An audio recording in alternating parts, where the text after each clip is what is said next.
Facebook is now last week announced that they're going to factor time on page or time on story as a ranking signal in their own algorithms. This is from a Facebook story, actually a Facebook post by Ansha Yu.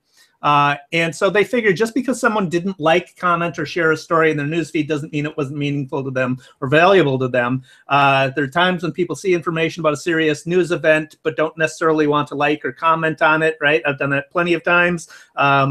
So Facebook is updating its newsfeed ranking to factor in those new signals, how much time you spend viewing a story in your newsfeed, but it's not a simple measure of time.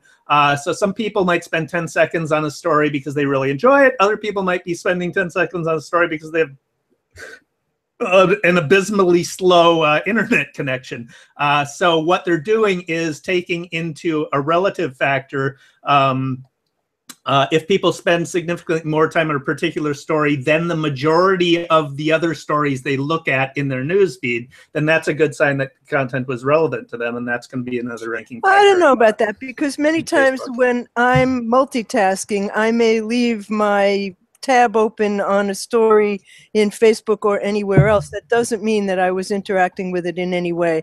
I think I think Facebook's way of measuring things is rather bizarre, and I think that this is just another indication that they don't really get how people use their platform. It's a platform for birthdays and friends, and if you want your news, I think you go somewhere else, unless you're Robert Scoble, who insists that Facebook is the greatest place for news ever. I don't agree with him, and I don't agree with this point of view about Facebook as a news source. I just don't see it that way. That's because you're a boomer, I'm a Gen Xer, and millennials are getting the news from Facebook.